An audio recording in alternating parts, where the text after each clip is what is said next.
नमस्कार दोस्तों। कुंभ मेला दुनिया का सबसे बड़ा धार्मिक और सांस्कृतिक का प्रतीक है। कुंभ मेला सनातन धर्म में एक अलग ही विशेष महत्व है। मेला हर 12 साल में एक बार आता है और जिसमें पूरी दुनिया से लोग भाग लेते हैं और पवित्र नदी में स्नान करते हैं। लेकिन सोचने वाली बात यह है कि आखिर क्यों मनाया जाता है 12 साल बाद में एक बार ही कुंभ मेला। ये कुंभ मेला तीर्थस्थलियों के निकट ही क्यों होता है, तो आइए जानते हैं।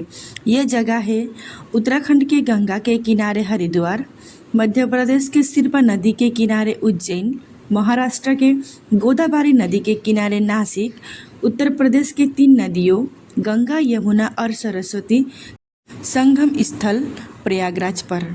मान्यताओं के माने तो जब बृहस्पति कुंभ राशि और सूर्य मेष राशि में पड़ता है तब महाकुंभ मेला का आयोजन किया जाता है। इस बार प्रयागराज में महाकुंभ मेला का आयोजन किया जा रहा है, जो 13 जनवरी से शुरू होकर 26 जनवरी तक चलेगा। भारत में यह मेला बहुत अनूठा है, जिसमें पूरी दुनिया से लोग आते हैं और पवित्र नदी में स्नान करते हैं। मुख्य रूप से साधु, संत, तीर्थयात्री, भक्त भाग लेते हैं। देखा जाए तो मेला का इतिहास काफ़ी पुराना है। कुंभ मेला का अर्थ है, कुंभ का अर्थ अमृत की अमर पात्र, ये कलश से लिया गया है, जिसे देवता और राक्षसों ने प्राचीन वैदिक शास्त्रों में पुराणों के रूप में वर्णित किया गया। मेला का एक सांस्कृतिक शब्द है जिसका अर्थ है सभा या मिलना।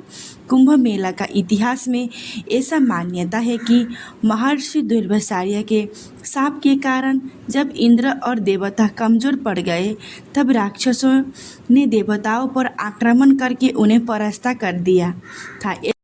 ऐसे में सब देवता मिलकर विष्णु भगवान के पास गए और सारा वृतांत सुनाए। तब भगवान विष्णु ने देवताओं को दैत्य के साथ मिलकर समुद्र यानी क्षीर सागर में मंथन करने के अमृत निकालने को कहा। यह दूध सागर ब्रह्मांड के आकर्षणीय क्षेत्र में स्थित है।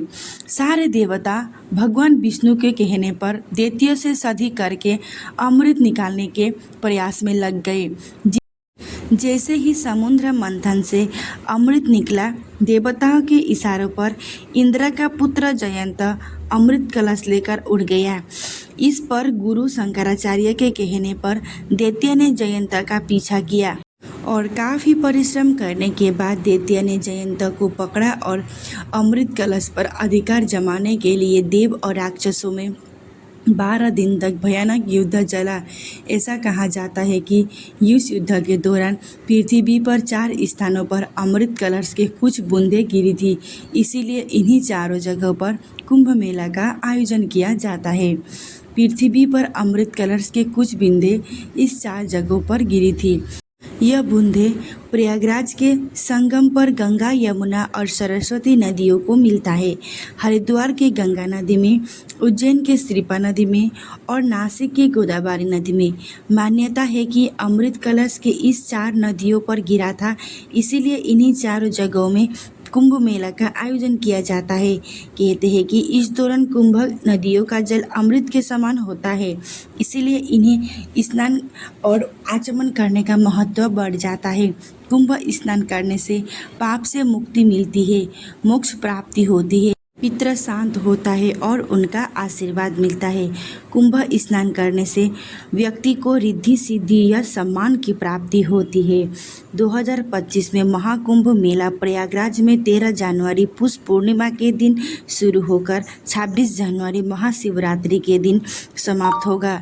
हरिद्वार में हर 6 साल बाद अर्ध कुंभ मेला लगता है और हर 12 साल बाद महाकुंभ मेला प्रयागराज में लगता है। प्रयागराज में कुंभ मेला की तैयारी बड़ी ही धूमधाम से चल रही है। कृपया चैनल को सब्सक्राइब कर दीजिए। धन्यवाद।